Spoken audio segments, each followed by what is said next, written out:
മർക്കോസ് 8-ാം അധ്യായം. വീണ്ടും അപ്പം വർദ്ധിപ്പിക്കുന്നു. ആ ദിവസങ്ങളിൽ വീണ്ടും ഒരു വലിയ ജനാവലി ഒന്നിച്ചുകൂടി. അവർക്ക് ഭക്ഷിക്കാൻ ഒന്നുമുണ്ടായിരുന്നില്ല. അവൻ ശിഷ്യന്മാരെ വിളിച്ചു പറഞ്ഞു, ഈ ജനക്കൂട്ടത്തോട് എനിക്ക് അനുകമ്പ തോന്നുന്നു. ഇവർ 3 ദിവസമായി എന്നോട് കൂടെയാണ്. അവർക്ക് ഭക്ഷിക്കാൻ ഒന്നുമില്ല. അവരെ വിശപ്പോടെ വീട്ടിലേക്ക് പറഞ്ഞയച്ചാൽ വഴിയിൽ തളർന്നു വീണേക്കും. ചിലർ ദൂരെ നിന്ന് വന്നവരാണ്. ശിഷ്യന്മാർ അവനോട് ചോദിച്ചു, ഈ വിജനസ്ഥലത്ത് ഇവർക്കെല്ലാം അപ്പം കൊടുക്കുന്നതെങ്ങനെ? അവൻ ചോദിച്ചു, നിങ്ങളുടെ പക്കൽ എത്ര അപ്പമുണ്ട്? 7 എന്ന് അവർ പറഞ്ഞു. അവൻ ജനക്കൂട്ടത്തോടെ നിലത്തിരിക്കാൻ ആജ്ഞാപിച്ചു. പിന്നീട് അവൻ ആ 7 അപ്പം എടുത്ത് കൃതജ്ഞതാ സ്തോത്രം ചെയ്ത് മുറിച്ച് ജനങ്ങൾക്ക് വിളമ്പാൻ ശിഷ്യന്മാരെ ഏൽപ്പിച്ചു. അവർ അത് ജനങ്ങൾക്ക് വിളമ്പി. കുറെ ചെറിയ മത്സ്യങ്ങളും അവരുടെ പക്കലുണ്ടായിരുന്നു. അവൻ അവയും ആശീർവദിച്ചു വിളമ്പാൻ ശിഷ്യന്മാരെ ഏൽപ്പിച്ചു. ജനം ഭക്ഷിച്ച് തൃപ്തരായി. ശേഷിച്ച കഷ്ണങ്ങൾ 7 കുട്ട നിറയെ അവർ ശേഖരിച്ചു. ഭക്ഷിച്ചവർ ഏകദേശം 4000 പേരുണ്ടായിരുന്നു. അവൻ അവരെ പറഞ്ഞയച്ചതിനു ശേഷം ശിഷ്യന്മാരോടൊപ്പം ഒരു വഞ്ചിയിൽ കയറി ദൽമാനൂത്ത പ്രദേശത്തേക്ക് പോയി. ഫരിസേയർ അടയാളം ആവശ്യപ്പെടുന്നു. ഫരിസേയർ വന്ന് അവനുമായി തർക്കിക്കാൻ തുടങ്ങി. അവർ അവനെ പരീക്ഷിച്ചുകൊണ്ട് സ്വർഗത്തിൽ നിന്ന് ഒരു അടയാളം ആവശ്യപ്പെട്ടു. അവൻ ആത്മാവിൽ അഗാധമായി നെടുവീർപ്പിട്ടുകൊണ്ട് പറഞ്ഞു, എന്തുകൊണ്ടാണ് ഈ തലമുറ അടയാളം അന്വേഷിക്കുന്നത്? സത്യമായി ഞാൻ നിങ്ങളോട് പറയുന്നു, ഈ തലമുറയ്ക്ക് അടയാളം നൽകപ്പെടുകയില്ല.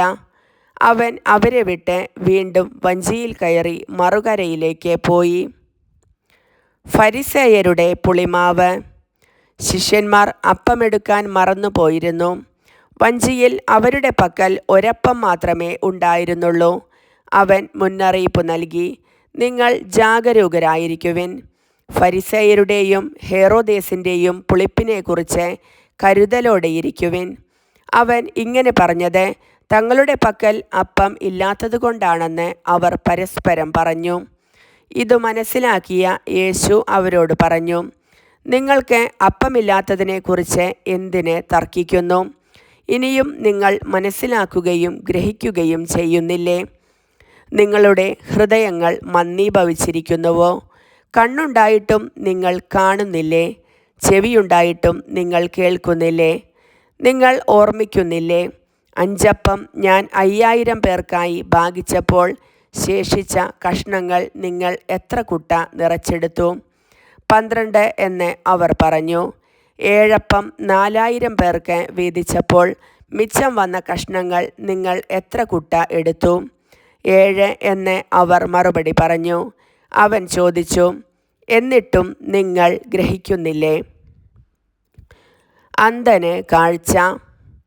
പിന്നീട് അവൻ ബെത്സയിദായിലെത്തി.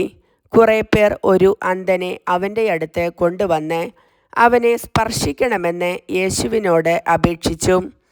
അവൻ അന്ധനെ കൈക്കു പിടിച്ച് ഗ്രാമത്തിന് വെളിയിലേക്ക് കൊണ്ടുപോയി. അവൻ്റെ കണ്ണുകളിൽ തുപ്പിയ ശേഷം അവൻ്റെ മേൽ കൈകൾ വച്ചുകൊണ്ട് ചോദിച്ചു, നീ എന്തെങ്കിലും കാണുന്നുണ്ടോ? നോക്കിയിട്ട് അവൻ പറഞ്ഞു, ഞാൻ മനുഷ്യരെ കാണുന്നുണ്ട്. അവർ മരങ്ങളെ പോലിരിക്കുന്നു, നടക്കുന്നതായും കാണുന്നു. വീണ്ടും യേശു അവൻ്റെ കണ്ണുകളിൽ കൈകൾ വച്ചു. അവൻ സൂക്ഷിച്ചു നോക്കി, കാഴ്ച തിരിച്ചു കിട്ടുകയും ചെയ്തു. അവൻ എല്ലാ വസ്തുക്കളും വ്യക്തമായി കണ്ടു. ഗ്രാമത്തിൽ പ്രവേശിക്കുക പോലും ചെയ്യരുത് എന്ന് പറഞ്ഞ് യേശു അവനെ വീട്ടിലേക്ക് അയച്ചു. പത്രോസിൻ്റെ വിശ്വാസ പ്രഖ്യാപനം. യേശുവും ശിഷ്യന്മാരും കേസറിയ ഫിലിപ്പിയിലെ ഗ്രാമങ്ങളിലേക്ക് പുറപ്പെട്ടു. വഴിമധ്യേ അവൻ ശിഷ്യന്മാരോട് ചോദിച്ചു, ഞാൻ ആരെന്നാണ് ആളുകൾ പറയുന്നത്?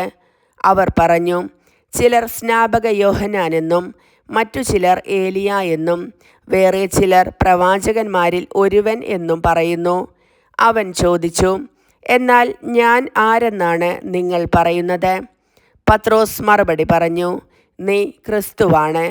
തന്നെക്കുറിച്ച് ആരോടും പറയരുതെന്ന് അവൻ അവരോട് കൽപ്പിച്ചു. പീഡാനുഭവവും ഉദ്ധാനവും. 1-ാം പ്രവചനം.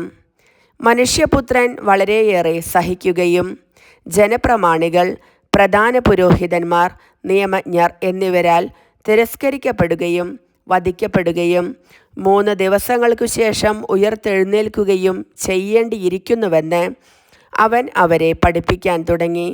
അവൻ ഇക്കാര്യം തുറന്നു പറഞ്ഞു. അപ്പോൾ പത്രോസ് അവനെ മാറ്റി നിർത്തിക്കൊണ്ട് തടസ്സം പറയാൻ തുടങ്ങി. യേശു പിന്തിരിഞ്ഞു നോക്കിയപ്പോൾ ശിഷ്യന്മാർ നിൽക്കുന്നതു കണ്ട് പത്രോസിനെ ശാസിച്ചുകൊണ്ട് പറഞ്ഞു, സാത്താനെ, നീ എൻ്റെ മുൻപിൽ നിന്ന് പോകൂ. നിന്റെ ചിന്ത ദൈവികമല്ല, മാനുഷികമാണ്. അവൻ ശിഷ്യന്മാരോടൊപ്പം ജനക്കൂട്ടത്തെയും തൻ്റെ അടുത്തേക്ക് വിളിച്ചു വരുത്തി.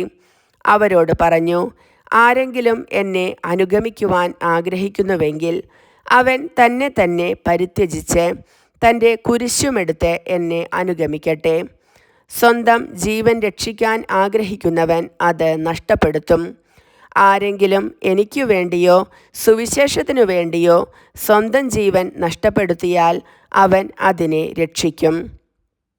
ഒരുവൻ ലോകം മുഴുവൻ നേടിയാലും തൻ്റെ ആത്മാവിനെ നഷ്ടപ്പെടുത്തിയാൽ അതുകൊണ്ട് അവന് എന്തു പ്രയോജനം? മനുഷ്യൻ സ്വന്തം ആത്മാവിനു പകരമായി എന്തു കൊടുക്കും?